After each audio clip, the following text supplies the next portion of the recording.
Assalamualaikum warahmatullahi wabarakatuh. Selamat kembali kepada podcast Geng Suara Belia. Alhamdulillah, kita dah ke episod nombor 2. Banyak kami pelajari daripada episod pertama. Kami dapat feedback daripada rakan-rakan, daripada penonton. Kami berterima kasih banyak-banyak kerana memberikan feedback yang positif. Ada juga kritikan, tapi kami mengambil dia sebagai satu benda yang untuk kami improve untuk episod-episod yang seterusnya. So, beri kami masa, kami buat sedaya upaya untuk improvekan lagi podcast kita. Alhamdulillah hari ini kita ada lagi satu guest yang baru yang akan membincangkan isu yang hangat terhadap golongan belia yang saya boleh katakan minoriti tapi memberi impak yang besar kepada negara. Iaitu saudara Ghazali, Presiden Majlis Belia OKU Malaysia. Assalamualaikum. Selamat datang Ghazali. Terima kasih. Ghazali, maybe you can introduce yourself first. Okay, bismillahirrahmanirrahim. Terima kasih terima kasih this podcast jemput saya. So first of all, Assalamualaikum warahmatullahi wabarakatuh. Saya Ghazali Osman, Presiden Majlis Belia OKU Malaysia. Okay. For now, saya baru sahaja tak sampai setahun lagi as a Presiden. Second is for now saya bekerja di swasta. Okay. Dalam banking punya field. Oh. Okay. Tapi banking tapi saya buat IT lah. Saya memang I see. Graduate as a IT guy lah orang kata. Oh, universiti mana tu? UiTM. UiTM. Yes, Shah Alam. Tak, saya last Jasin Melaka. Jasin Melaka. Di Jasin. So boleh reveal ke bekerja di mana sebagainya? Ke PNC? PNC lah. PNC Okay. Rasanya boleh pressure datang ke sini.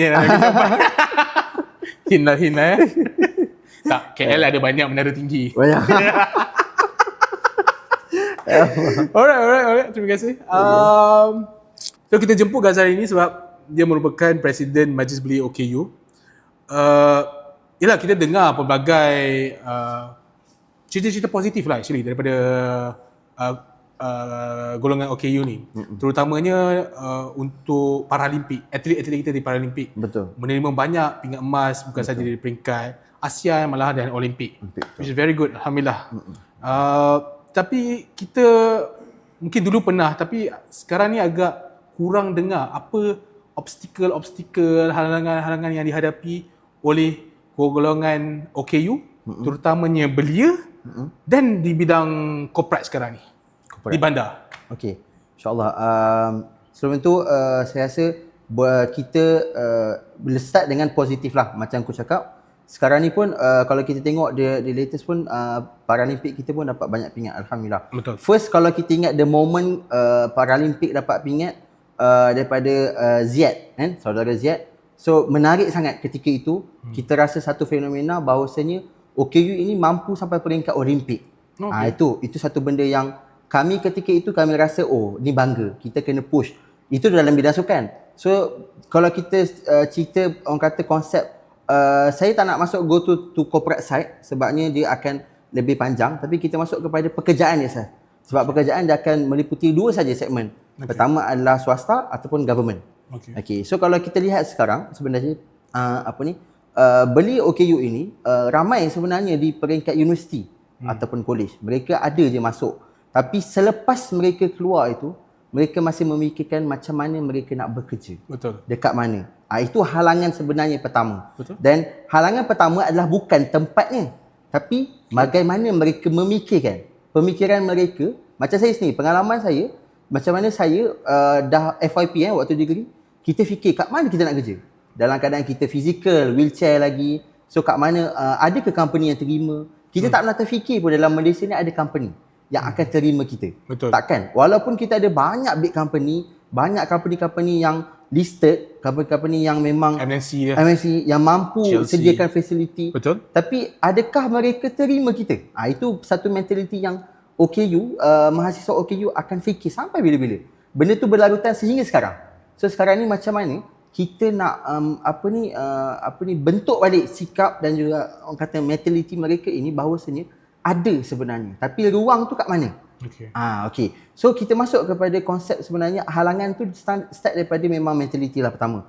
So that's come to our orang kata kami punya agenda juga dalam Majlis Belia OKU, which is kita membawakan satu orang kata keberhasilan bahawasanya OKU ni mampu bekerja.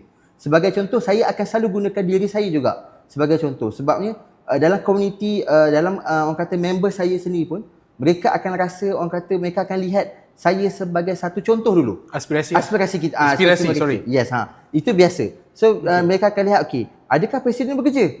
Itu pertama kan, melihat bekerja kat mana. Diorang akan tanya. So saya bukan nak reveal ke apa, tapi orang kata itu mentaliti orang akan letak rujukan lah, aspirasi kan, kat mana dia nak letak benchmark Betul. dia. Betul. So ini satu benda yang kita kena letak. That's why dalam If presiden boleh buat, saya pun boleh buat. betul. Dia itu adalah satu basic mentality lah. Tapi macam mana kita nak teruskan benda ini, bahawasanya tapi setiap OKU ini dia berbeza-beza. Walaupun dia fizikal, betul. dia ada orang kata level kepayahannya lah. Dia ada berapa jenis actually? Kita ada 7 kategori Yang rasmi dikenali. rasmi di Malaysia Ke lah. ada juga sebenarnya tambahan yang belum Kalau dirasmikan? overseas sampai 21 lebih sesiap saya. Yes. Okay. Sebab dia akan pecah banyak lagi benda tu. Tapi kalau di Malaysia rasmi 7 sahaja. 7 which is Kita ada kategori fizikal, physical, pendengaran, pendengaran, lepas tu kita ada penglihatan, okey,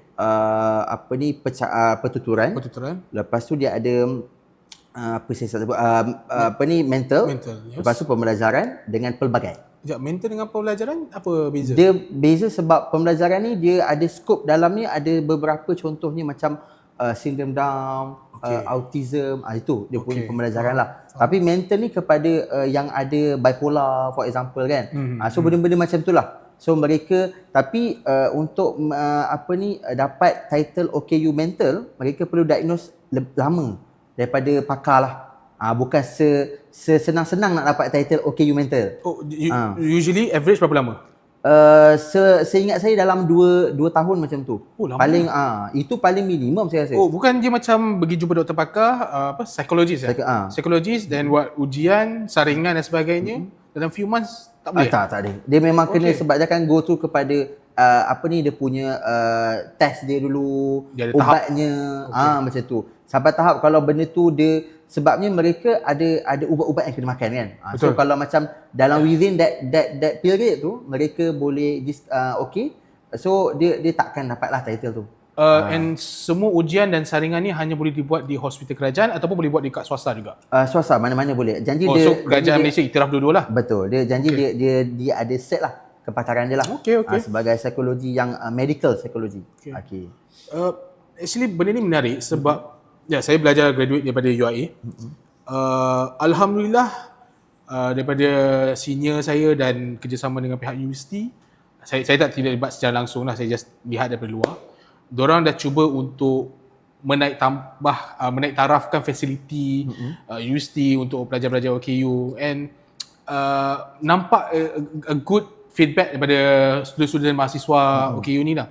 Even yang tidak dapat masalah penglihatan, diorang ada macam program, tak silap saya macam mentor-mentee or someone yang boleh tolong guide diorang, bawa diorang ke kelas, especially from Mahalah which is our dorm lah kan, pergi ke kelas. Even dari segi facility yang pakai wheelchair dah di-improve dan sebagainya. Cuma persoalan saya bila saya tengok benda tu, adakah kemudahan awam kat Malaysia ni dapat facilitate sama level tak kat universiti?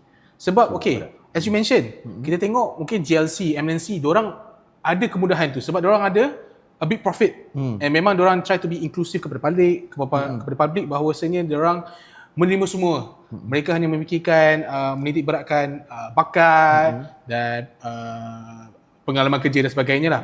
Tapi masalah yang kita lihat adalah bukan semua orang berpeluang untuk pergi ke bekerja di syarikat-syarikat besar. Kalau OKU yang mungkin tidak dapat rezeki tersebut, boleh ke diorang bekerja dekat syarikat-syarikat biasa? Let's be honest, kebanyakan syarikat-syarikat biasa bukan menerendah, tidak. Tapi setengah mereka office ni di lot kedai. Tingkat atas, bawah tu kedai. Usually kena naik by tangga, tak ada lift. Ada yang ada lift, tapi kebanyakan tak ada lift. So, have you ever encountered this sort of ahli-ahli ataupun rakan-rakan concern from golongan OKU? Okay. First tadi adalah adakah benda facility tadi kan. Menarik itu sebabnya betul kalau kita tengok kepada suasana sekarang, setiap universiti dah ada unit OKU-nya sendiri. Betul. Dia menjaga OKU-nya lah. Sampai tahap memang sampai ada dia orang kata PA, pembantu, personal assistant dia. Sama ada dia duduk sekali dalam college ke apa Memang ke. dia panggil PA? Dia panggil assistant something like that lah. Okay. Dia ikut kepada universiti lah. Macam mana cara mereka dia. Biasa diorang panggil buddies. Buddies, yes. Dari kita buddies. So there's a good sebab zaman saya benda tu belum meluas waktu saya belajar, tapi saya dah mengamalkan benda tu. Kita tetap ada orang kata buddies kita, kawan-kawan sahabat kita yang duduk di bilik apa semua. Tapi adakah benda ini di-apply-kan kepada company di luar? So persoalannya apply ke tidak, benda ni sebenarnya ada company yang buat, ada company tak buat. Tapi bagi saya, benda ni adalah satu awareness yang kami dan juga semua orang kena faham bahawasanya untuk mengambil pekerja OKU, dia ada benefit banyak. Which is? Sebagai contoh, tax lah. Paling banyak tax lah. Oh. Yes, tax. Okay. Tax tu banyak lah kita. Kalau saya nak cerita benda tu, banyak beberapa benda yang mereka boleh claim banyak. Sebagai contoh, kalau apa ni, itu satu tax lah. Lepas tu selain pada tu, untuk renovation company. Okay. Itu pun boleh claim kepada government. So benda tu kita tak tahu. So that's why kami di peringkat kami dah beberapa kali libat urus bersama Pekeso. Kita melihat bahawasanya benda ini satu benda yang company tak tahu. Mereka suka business owner, SME tak tahulah ni. Betul. Sebabnya mereka lebih selesa macam okey. Mereka rasa macam kalau mereka ambil contoh lah kan, mereka ambil half blind, penglihatan. Okay. Sebelah mata je tak nampak. Senang bekerja. Tak perlu kau nak renovate kedai apa semua. Tapi bila melibatkan wheelchair, macam mana dia nak renovate kan? So benda-benda macam ni yang sebenarnya company tak tahu. Sedangkan kalau mereka boleh renovate, mereka boleh claim double lagi banyak. Benda tu ada je lagi benda tu. Okay. So that's why satu benda yang I think di peringkat kami dan Pekeso, kita meluaskan awareness ni sebab kita nak mereka tahu bahawasanya jangan terlalu limit kepada pengambilan pekerja itu OKU itu sahaja. Sedangkan yang lain ada. Sebab pengeluaran kalau kita lihat pendaftaran kita OKU belia saja buat masa sekarang lebih daripada 150,000 belia saja beli OKU. Yang belajar di universiti IPT lah saya kira IPT lah tidak ramai macam seingat saya dalam 5,000 lebih kurang macam tu. Tak ramai juga. So macam mana bila mereka keluar ini, bagi saya OKU dia akan terbagi kepada dua je juga akhirnya. Sama ada kau kepada skill ataupun kau kepada korporat ataupun kerja office lah. So bila benda ni melibatkan kepada skill, for example, kita ada tempat-tempat yang khusus untuk OKU. So benda-benda macam ni, contohnya kita ada PLPP di Bangi, kita ada BDK, beberapa BDK. So tempat-tempat macam ni yang mereka melatih. Boleh explain tak kepada penonton apa tu? PLPP adalah pusat latihan untuk OKU. BDK adalah bengkel daya kelang yang mereka memang mengambil OKU sebagai pekerja mereka. So dalam tu adalah dia bekerja dan juga ada juga skill yang kemahiran yang diorang akan ambil lah. Maksudnya diorang bekerja, diorang belajar sambil bekerja. Betul. At the same diorang dapat allowance ke masa tu? Ada allowance juga. Macam PLPP mereka belajar, fokus belajar sehingga dapat SKM. Dia ada SKM. Benda ni sampai tahap SKM dia ada tahap-tahap dia kan? Betul. Seingat saya sampai 2 ke 3. So that's a good juga effort untuk you empowered them. Yes, betul. Tapi ini salah satu benda yang saya pun pernah cakap dengan site mereka juga. Saya kata why not kita tambah lagi skill-skill punya set ni kan, sijil-sijil. Contohnya macam sekarang ni diorang ada kepada berjahit, pertukangan, logam for example. Tapi meluaskan lagi benda tu, skill-skill banyak kita dalam Malaysia ni, banyak skill. Sebagai contoh kita boleh buat skill kepada skill office for example. So meluaskan lagi benda tu. So akhirnya that is relevant kepada industri ni lah. Kepada industri. Melihat kepada tu dan juga tanya kepada pemain industri lah. Apa mereka nak sebenarnya. Apa keperluan market sekarang ni. Yes. Benda-benda macam tu yang kita kena mergekan lah. Tabungkan. Menarik. Sebelum kita borak topik ni, I did some research tentang dasar negara terhadap OKU ni. I noticed that pada tahun 1988, correct me if I'm wrong, kerajaan dah memperkenalkan dasar 1%. Di mana saya tak berapa ingat perinciannya macam mana, tapi mungkin setiap kementerian harus menerima minimum 1% kuota khas pada OKU. Betul. Jadi persoalan saya, adakah dasar tu berkesan dan perlukah ada penambahbaikan especially with the current suasana ekonomi dan masyarakat sekarang ni? Okay, pertama 1% tu masih tak capai lagi. Okay. Di peringkat beberapa kementerian lah banyak. Yang capai seingat saya sebagai contoh KPWKM pun capai juga. Kementerian-kementerian lain lah. Kita fokus kementerian lain sebabnya mereka ni adalah di bawah government kan. So mereka kena capai dasar ini sebenarnya. Mereka yang buat mereka kena capai. So bila tak capai kita akan question lah 1%. Tapi ada company contoh company-company yang dah capai sebagai contoh Maybank itself. Maybank dah capai 1%. Alhamdulillah. So sebab mereka libat urus bersama dengan universiti. Dia ada program untuk pengambilan mahasiswa di peringkat universiti untuk masuk bekerja. Objektif mereka adalah sebagai orang kata first job. Macam tu. Maksudnya kalau kita dapat first job kita adalah company yang listed, kan, JLC for example, apa-apa ke. Tapi benda ni satu benda yang besar bila kita nak keluar dan mencari kerja lain. So akhirnya orang macam lihat, okay, kau dapat kerja di company macam ni. So orang macam, okay, besar. So apa kau punya, orang kata, apa job scope sebelum ni. So benda tu satu market value untuk mereka. Itu salah satu. So kita lihat dasar ini masih tak capai di peringkat kementerian.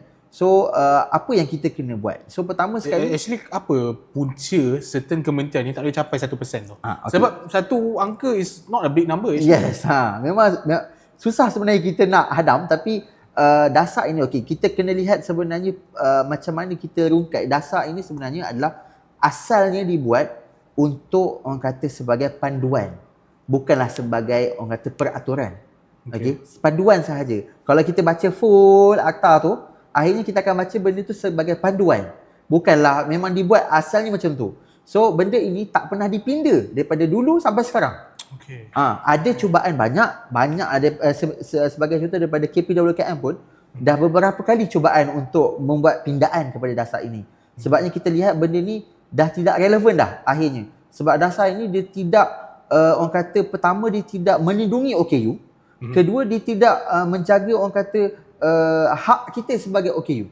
Apa kita nak? Hak kita adalah pertama adalah kita bekerja, hak belajar, betul, hak keselamatan kita. Tiga-tiga benda ni yang basic tak dapat kepada OKU. So akhirnya benda ni kena dipinda. Banyak kali kita buat cubaan untuk pinda, tapi belum tercapai lah orang kata. So benda ni kenapa susah?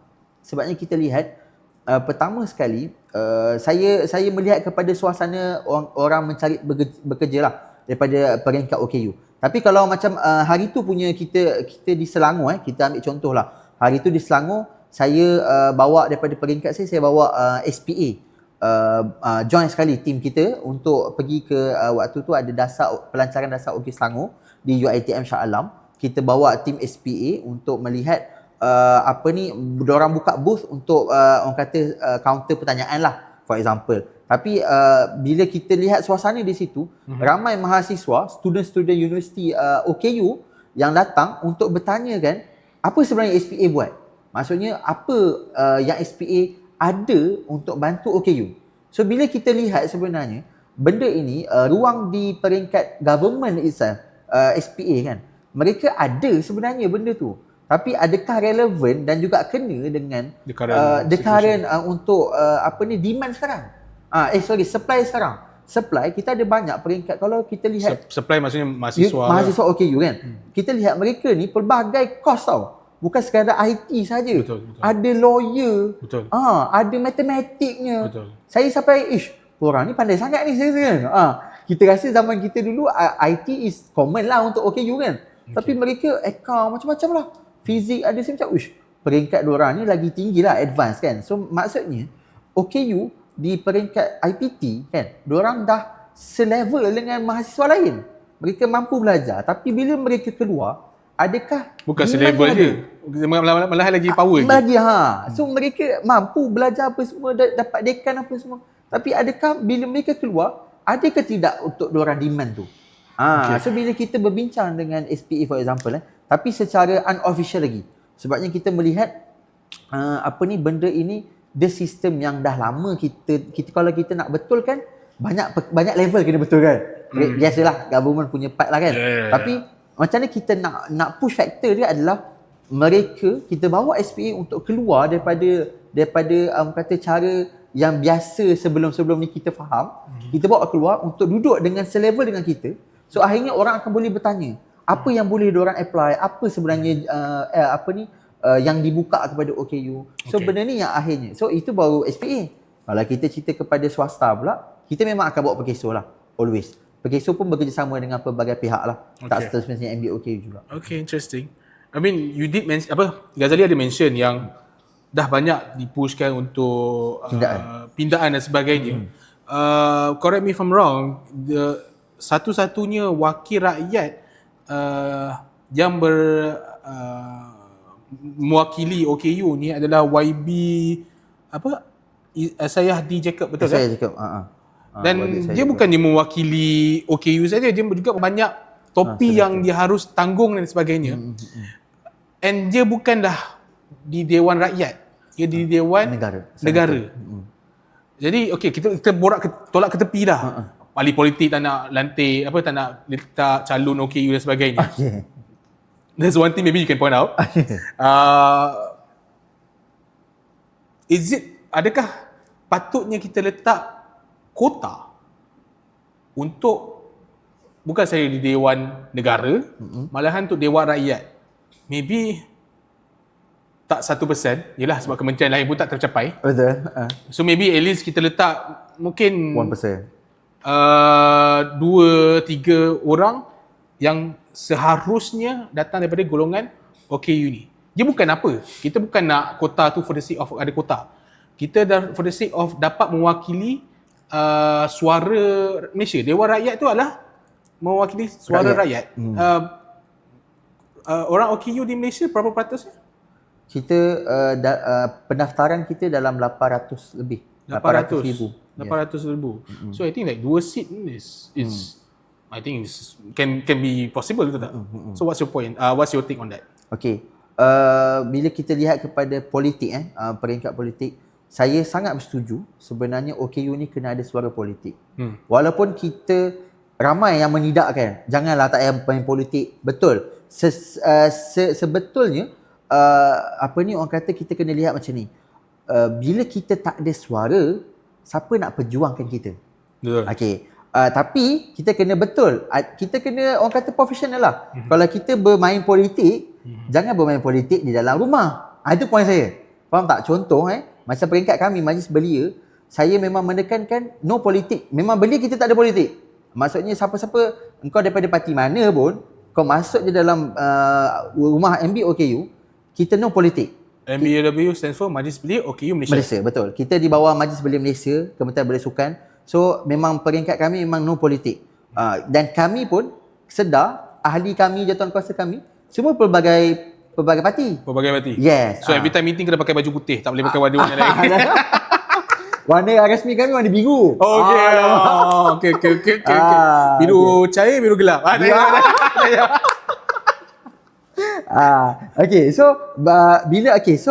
Kita kena profesional lah. Bagi saya profesional bila politik. Tapi kita sangat menyokong bahawasanya OKU kena ada suara. Suara politik tu penting. That's why kita lihat sebagai contoh, sejarah kita tak ada tipu. Sebelum ini di bawah Pakatan Harapan Faizal, kita ada calon OKU. Dr. Aisyah. Tahun bila ni? Last PRU saya ingat saya. Okay. Dr. Aisyah bertanding di Putrajaya. Okay. Itu first kita dapat tembus lah. Antaranya lah kan. Itu antara yang saya ingat lah. So after that baru dan sebelum itu kita ada Senator Ras Adi Barazi. Okay. Bagi saya setelah kita dah lama juga tak ada Senator OKU, akhirnya Senator Ras Adi dilantik lah sebagai Senator. So ketika itu usaha-usahanya pelbagai. Sebagai contoh kalau kita lihat sekarang di peringkat orang kata televisyen kita ada JBI lah, jurubahasa isyarat for example kan. So benda tu salah satu benda yang saya ingat lah. Tapi ada lagi banyak benda usaha buat ketika itu. Dan seterusnya kita lihat sekarang Senator Sayah kan. Pembangunan apa yang dicapai apa semua. So kita akan kita akan nak ada push factor sebenarnya. So betul kalau kita lihat mungkin boleh ada orang kata kita lihat kepada research sikit. Sebabnya kalau betulkan saya, sebabnya di peringkat Afrika, tempat di benua Afrika sana, mereka ada konsep mereka bertanding di bawah parti, bukan di bawah individu. Individu di parti kan. So akhirnya mereka punya konsep adalah bertanding di bawah parti sahaja. So Sini konsep dia lebih kurang macam konsep Parlimen Belia sekarang kan? lebih kurang. So maksudnya dia bertanding atas bendera masing-masing, tapi tak ada individu. Contohlah parti A dia dapat 80% menang, ramai majoriti. So 80% tu mereka ada seat 80% untuk letak orang mereka dalam dewan. So parti akan tentukan diorang dapat 80%, diorang akan letak calon siapa yang diorang nak lah. betul. Siapalah mana-mana orang individu. Okay. So konsep di sana saya di sana mereka ada bila macam tu mereka ada kota juga. Kota wanitanya, kota OKU-nya. Di sana lebih 5 orang tak silap saya yang memang OKU, wakil rakyat OKU di sana. So akhirnya mereka ada suara di peringkat akar umbi dibawa naik atas secara directly. So ini antara benda, tapi kita takkan ubahlah kita punya orang kata perlembagaan kita lah kepada politik, kita punya pilihan raya apa semua. Itu takkan boleh lah. Tapi macam mana Bukanlah tak boleh, but never mind. can lah. Can lah. Dia ikutlah mana yang mudah lah. Tapi betul. orang kata I think maybe kita boleh letak adalah kota di setiap dewan tu, dewan negara ke, dewan rakyat ke, even dewan negeri pun ada kota dia. Maksudnya berapa ramai wanitanya, berapa ramai OKU-nya. So benda-benda macam ni akhirnya setiap parti mengambil inisiatif untuk aku kena push, kena letak kota aku. Contoh parti tu menang 80%, kena letaklah kota dia berapa ramai. Contoh OKU. Tu saya kata OKU ni parti mana pun tak kisah, tapi akhirnya kalau kita semua OKU lah for example kita ada di mana-mana parti, akhirnya semua parti akan bawa suara OKU daripada bawah. Sebab kami sentiasa akan perjuangkan satu benda je. Which is hak kami. Betul. Apa je hak kita? Kita nak kena hidup dengan tenang, keselamatan, pekerjaan, pendidikan, itu je. So akhirnya benda ni adalah tally dengan kami semua. Tapi orang kata perjuangan politik itu akan berbeza lah. Cuma apa objektif kita berada di satu-satu jawatan for example adalah kita kena perjuangkan OKU. So bagi saya benda ni perlu. Alright. So, Okay, interesting. One last question. Okay. Before we wrap it up. Let's say, yelah sekarang ni tengah musim pilihan raya. Kita ada PRN Johor, dan Negeri Sembilan, dan insyaAllah Bakal Melaka. Dan PRU pun maybe dalam tahun depan ataupun lagi 2 tahun lagi.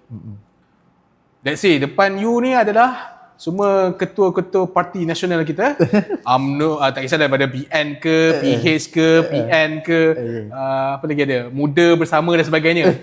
PSM, tak kata je PSM. Sila kau pakai baju merah kan. What would be you nak jadi calon orang? I'm not saying you akan bertanding lah. I did not say that disclaimer Dia tak kita tak tahu dia nak tanding tak ke bertanding. Tak ada For now tak ada offer lah. Tak ada lagi Okay. Tak ada offer tu je. So any parti nak dia lagi. Apa benda you nak dorang buat bagi memastikan hak OKU itu tercapai? Good question. Hak akhirnya hak. So kita balik kepada dasar OKU tu. Itu saja. Saya memerlukan mereka melihat tak kisah mereka di peringkat negeri ataupun nasional, lihatlah akta dah ada. Kenapa nak kena buat baru? Tak perlu. Pindah sebaik mungkin, mencari solusi, buat libat urus pelbagai pihak di pelbagai lapisan masyarakat OKU itself.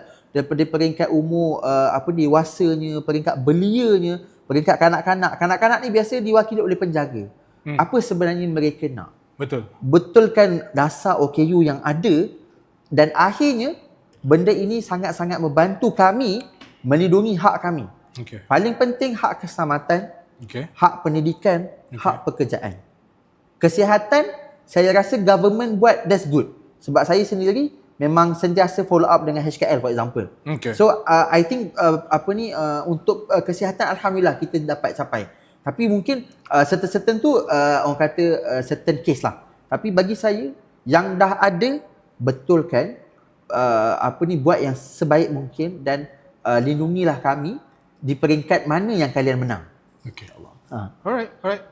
Okay, terima kasih Saudara Ghazali kerana hadir tonight dengan berpakaian merah. Jadi itu sahaja daripada untuk episod yang kali ini. InsyaAllah kita akan letak Google Form di bawah sebab no matter what, podcast Geng Suara Belia merupakan satu platform untuk semua belia, tidak mengira latar belakang, fizikal dan pencapaian dan semestinya. Kita nak dengar apakah keluhan-keluhan belia hadapi sekarang dan apa aspirasi yang belia ingin sampaikan kepada pimpinan-pimpinan negara kita. Jadi jangan lupa untuk like and subscribe and isi Google Form tersebut.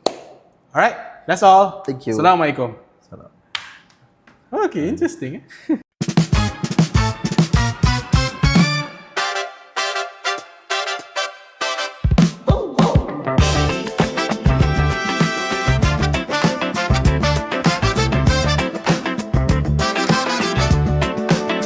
Good podcast, gentle sound, great interviews all around. Every voice, every view, sharing stories.